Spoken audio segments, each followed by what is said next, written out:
दोस्तों नमस्कार। मैं एक शिक्षक होने के नाते कुछ बिंद मेरे दिमाग में चल रहा था, इसलिए मैंने सोचा कि आप लोगों से मैं उसे साझा करूं। हो सकता है कहीं न कहीं हमारे और आपके बीच सोच में कुछ अंतर हो, शायद उसी के कारण देखा जाए तो कुछ कमियां रह जाती हों। जैसे बताया गया कि देखिए, इस समय इलेक्शन चल रहा है और इस माहौल में अगर देखा जाए तो अधिकांश लोग अपनी अपनी बातें लेकर के हम लोग के बीच में आते हैं।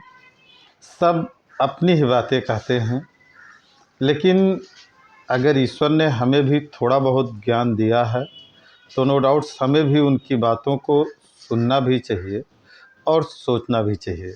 मेरा मूल उद्देश्य राजनीति को प्रेरित करना नहीं था, मेरा मूल उद्देश्य शिक्षा को प्रेरित करना है। शिक्षा को प्रेरित करने में हम सभी चाहते हैं कि हमारा बच्चा पढ़ लिख के बहुत होनहार बने। अन्य क्षेत्र में जब जाने की बात आती है तो बच्चे के बचपन के भविष्य के बारे में हम नहीं सोचते हैं कि बच्चा किसी अन्य क्षेत्र में जाए। हाँ, मुकद्दर बाद में यह काम करता है कि अगर वो पढ़ लिख नहीं पाया तो फिर वो किसी भी क्षेत्र में जाए और सफल हो तो हम लोग स्वीकार भी करते हैं, ऐसा नहीं कि उसको हम अस्वीकार करते हैं।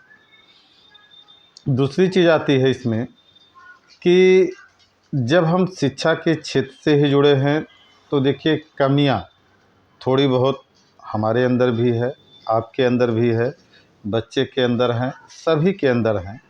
लेकिन यदि कमियों को इग्नोर करते हुए अगर हम अच्छाइयों को ध्यान दें तो शायद कुछ सुधारात्मक कदम हो सकता हो।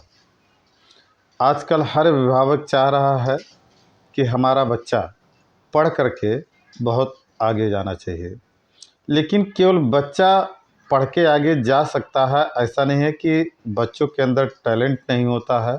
लेकिन कहीं ना कहीं अगर देखा जाए तो हर बच्चे के टैलेंट में भी अंतर होता है। सभी की मेंटल आईक्यू, बुद्धि लब्धि जो होती है जिसे कहा जाता है, वो अलग अलग होता है। तो कुछ बच्चे एक बार बताने में ही सीख जाते हैं, कुछ को दो चार बार बताना पड़ता है तब उनके समझ में आता है। कुछ बच्चों को अच्छाइयों को बताना पड़ता है, बुराइयों को बताना पड़ता है तब उनके समझ में आता है। और कुछ बच्चे होते हैं जो इन्हें देख करके सीधी सादी भाषा में वो समझ जाते हैं कि इनमें कमियां क्या हैं और अच्छाइयाँ क्या हैं। रही बात अधिकांश अभिभावकों को देखा जाता है कि शिक्षा का महत्व क्या है, तो देखिए, शिक्षा का महत्व मतलब ये नहीं है कि पढ़ लिख करके आपको नौकरी मिल जाए। बहरहाल उद्देश्य तो व्यक्ति का शुरू में वही होता है, लेकिन नौकरी एक अलग प्रोफेशन है और शिक्षा ग्रहण करना या जानकारी होना ये अलग का फैक्टर आता है। चलिए, आज अगर आपने शिक्षा ग्रहण करके सफल हो चुके हैं तो आप एक योग्य व्यक्ति माने जाते हैं। शिक्षा ग्रहण आपने बहुत ज़्यादा किया है, लेकिन अगर आप कोई अस्थाई जॉब पर नहीं हैं तो समाज एक उसको देखा जाए तो हे दृष्टि से सोचती है। हाँ, भले ही ज़रूरत उसको उसकी पड़े, वो अलग का फैक्टर आता है, लेकिन अच्छाइयाँ बुराइयाँ ये चलती रहती हैं। हमारा मेन उद्देश्य था बच्चों को सुधारना। बच्चों को सुधारने के प्रति कोई भी विद्यालय या कोई भी शिक्षक ये नहीं चाहता कि हमारा बच्चा कमज़ोर रहे या अच्छे हैं, लेकिन उसमें कहीं ना कहीं देख रेख परवरिश अध्यापक का, विद्यालय का, माँ बाप का रह ही जाता है। माँ बाप में जो कमियां देखी जाती हैं, बच्चे को समय से स्कूल ना भेजना, उसकी ज़रूरतें क्या हैं, वो जो कह दे रहा है उसी को मान लेना। अब वो कह क्या रहा है कि अगर कोई गलत है तो गलत क्यों है, कैसे है, उसको स्पष्ट करना। ये आजकल देखा जाए तो अधिकांश अभिभावक के पास समय नहीं हो पाता। बच्चा जिसको अच्छा कह दिया वो अच्छा मान लिए, जिसको बुरा कह दिया वो बुरा। एग्जाम्पल के तौर पर, जैसे यही समाज किसी को सोच लेती है कि ये नेता बहुत अच्छा है तो उसको वोट दे करके वो जिता देती है। उसको ये ऐसा लगने लगता है कि वो नेता जीतने के बाद आकर के हमारे घर में झाड़ू पोछा करेगा। ऐसा नहीं है। वो जीत जाएगा तो जो उसे कार्य करना है वह उतना ही करेगा, आपके घर में झाड़ू पोछा करने वो नहीं आएगा। लेकिन लोगों की मानसिकता या लोग समाज में जो कुछ उलझाने वाले लोग होते हैं, आप लोग को इस कदर उत्साहित करते हैं कि ऐसा ही प्रतीत होता है कि नेता कोई भी जीतेगा तो आकर के आपके घर में झाड़ू लगाएगा। आप उसके लिए लड़ने तक तैयार हो जाते हैं। यही कंडीशन बच्चों के समाज सुधार में भी आ जाती है। बच्चा घर पर नहीं पढ़ रहा है, क्या ये आपकी जिम्मेदारी नहीं है? बच्चा प्रतिदिन स्कूल नहीं जाता है, क्या ये आपकी जिम्मेदारी नहीं है? बच्चे की कुछ आवश्यकताएं हैं, क्या ये आपकी जिम्मेदारी? लेकिन आप इन जिम्मेदारियों को ध्यान में नहीं रखते हैं। अगर कोई विद्यालय किसी अभिभावक को 2 महीने 3 महीने बाद अगर आपको बुलाता है, जिसे कहा जाता है पीटीएम पेरेंट टीचर मीटिंग, तो आप ये साफ कह करके बहाना टाल जाते हैं कि समय नहीं है। अधिकांश में देखा जाता है अगर कोई चीज़ आपको फ्री में मिल रहा है तो आप उसका महत्व नहीं समझते हैं। वही चीज़ अगर आपको ज़्यादा दाम में मिले, महंगा मिले, तो आप उसका कीमत समझते हैं। आप ऐसा उदाहरण देख सकते हैं कि जब वही टमाटर शुरुआत में आता है, जब 80 रुपया 90 रुपया 100 रुपया किलो होता है, तो आप 2 टमाटर पॉलीथीन में लेकर के आते हैं तो दिखाते हुए आते हैं कि हम टमाटर खा रहे हैं। और जब वही टमाटर 5 रुपये का 2 किलो हो जाता है तो आपको काटने दौड़ता है। ठीक शिक्षा के प्रति भी लोगों का रुझान आजकल कुछ ऐसे ही होता जा रहा है। उसकी कमियों को ना देख करके वो शिक्षा महंगा करने वाले बाहर के लोग नहीं हैं।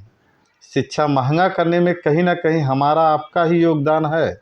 हम आप यही समझते हैं कि अगर हम ज़्यादा खर्च करेंगे तो ज़्यादा, और इंटर तक ख़ास तौर पे ग्रामीण क्षेत्र के अभिभावक को देखा जाए तो वो बच्चे के प्रति उनकी जो सक्रियता होती है वो तो मेरा व्यक्तिगत अनुभव में ना के बराबर होता है। बच्चे का नाम स्कूल में लिखवा दिया, चाहे वो प्राइवेट हो चाहे वो सरकारी हो। बच्चा जा रहा है नहीं जा रहा है, पढ़ रहा है नहीं पढ़ रहा है, इससे अधिकांश अभिभावक को कोई फ़र्क नहीं पड़ता। बच्चा कपड़े कैसे पहन रहा है, बच्चा बाल कैसे कटवा रहा है, क्या ये अभिभावक को नहीं दिखाई देता? दिखाई देता है, ताल्लुक़ नहीं रखते। फिर जब बच्चा असफल होता है तो या तो सारा ब्लेम स्कूल के ऊपर, टीचर के ऊपर या बच्चे के ऊपर डाल दिया जाता है और खुद हम लोग बाइज्जत बरी होने की कोशिश करते हैं। तो कहीं ना कहीं हम लोग के अंदर कमियां होती हैं कि बच्चा क्या कर रहा है, कैसे उसको देखा जाए, क्या उसका आईक्यू चल रहा है। वही अधिकांश तौर पे आजकल हर चीज़ों को एक फ़ैशन मान लिया गया कि जैसे कहा जाता था कि क्या सरकारी स्कूलों में पढ़ाई नहीं होता? बिल्कुल होता है। हाँ, थोड़ा-सा देखा जाए माहौल बदल गया, लोग प्राइवेट की तरफ आकर्षित हुए। प्राइवेट की तरफ आकर्षित होने का मतलब ये थोड़े ना हुआ कि प्राइवेट स्कूल आप आज बच्चे को डालेंगे, कल वो कलेक्टर बना के निकाल देगा। आपको भी जूझना पड़ेगा, अध्यापक को भी जूझना पड़ेगा, बच्चे को भी जूझना पड़ेगा। जब सब लोग प्रॉपर वर्क करेंगे तब बच्चे के अंदर निखार आएगी। और बच्चा किस योग्य है इस पर भी आपको ध्यान रखना पड़ेगा। किसी से आप तुलना करके किसी को ना तो आप नीचा दिखा सकते हैं और ना ही तुलना करके आप किसी को ऊंचा दिखा सकते हैं। कोई भी विद्यालय अगर बच्चा पढ़ता है तभी वो अध्यापक पढ़ा सकता है, और बच्चा अगर अपने भविष्य को ध्यान में नहीं रखता है तो फिर अध्यापक उसके प्रति कुछ नहीं कर सकता। वो क्या कर सकता है? पढ़ा सकता है, लेकिन जब बच्चा पढ़ेगा तब उसे पढ़ा सकता है।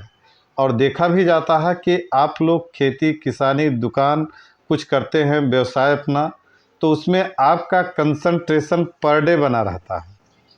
लेकिन जो बच्चे आपके भविष्य निर्माता हैं, देश के भाग्य विधाता हैं, उनके पर 80% अभिभावकों का ध्यान किस दिन जाता है? एग्ज़ाम वाले दिन। जिस दिन रिजल्ट आना होता है उस दिन, या एग्ज़ाम में रिजल्ट जिस दिन आना होता है वो बच्चा भली बात जानता है कि हम किस क्वालिटी के साल भर पढ़े हैं, कितना पढ़े हैं, क्या पढ़े हैं, रिजल्ट हमारा क्या आएगा वो जानता है। लेकिन अभिभावक उस दिन नहा धो करके बच्चे से पहले ही तैयार होकर बैठता है कि कहीं ऐसा ना हो हमारा ही बच्चा टॉप कर जाए। तो महोदय, एक दिन आपके सोचने से या एग्ज़ाम दिन वाले बच्चे से पहले नहा धो कर के पूजा पाठ कर के तैयार हो जाने से बच्चा तेज़ नहीं हो जाएगा। उसके लिए आपको 30 दिन प्रॉपर केयर करना होगा, ज़रूरत पड़ेगी ध्यान देने की। अधिकांश ये भी एक ट्रेंड देखा जाता है कि जो महंगे स्कूलों में पढ़वाते हैं, पैसा होता है उनके पास, वो बच्चे का 2-2 4-4 ट्यूशन लगवा देते हैं। लेकिन जब बच्चे का वही सस्ते स्कूल में, जहाँ के अध्यापक भी वर्क करते हैं, तो वहाँ क्या सारी कमी उनके ऊपर थोप दिया जाता है। उनके पर कोई भी अभिभावक का ध्यान नहीं रहता है कि ये ट्यूशन इसको भी लगना चाहिए। तो ऐसी कुछ कमियां और अधिकांश में देखा गया है कि आप लोग रवैया थोड़ा सा सोचने का नज़रिया बदलें। इंटर तक जब तक बच्चा होता है तब तक अभिभावक के पास अधिकांश 80% की मैं बात कर रहा हूँ, 20% की बात नहीं कर रहा हूँ, 80% जिसमें ज़्यादा लोग आ रहे हैं कि इंटर तक जब तक बच्चा होता है तब तक उसके कापी कलम के लिए भी उनके पास पैसा नहीं होता। और जैसे ही बच्चा इंटर पास करता है फिर वो लाखों की बात करते हैं कि इसमें एडमिशन करा दें, उसमें एडमिशन करा दें, या बच्चे को समय चाहिए। और अगर वही चीज़ वो 6, 7, 8 से ही अगर उसका प्रिपरेशन थोड़ा सा ख्याल करना शुरू करें तो शायद बच्चा 9, 10, 11, 12 जाते जाते सुधर जाए। और सुधरने का समय और बिगड़ने का समय 9 से 12 तक ही होता है। अगर इस बीच में बच्चे के अंदर आपका गाइडेंस सही रहा तो नो डाउट्स बच्चा अच्छा परफॉर्मेंस करता है।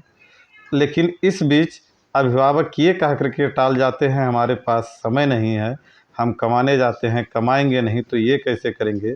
इन चीज़ों के साथ थोड़ा सा आपको ध्यान देने की ज़रूरत है। बच्चों के प्रति आप जागरूक रहिए, उनके पहनावे पर ध्यान दीजिए। मॉडर्न ज़माना भी आ गया है, मोबाइल पर भी विशेष ध्यान देना, कहाँ वो बात कर रहे हैं, किससे बात कर रहे हैं। ये देखा जाए एक समाज में अच्छाई भी है, नो डाउट डिजिटल ज़माना हो गया है तो मोबाइल अच्छी भी है, लेकिन अगर उसका आप दुरुपयोग करते हैं तो ये आपके लिए विनाश का कारण भी बन सकता है।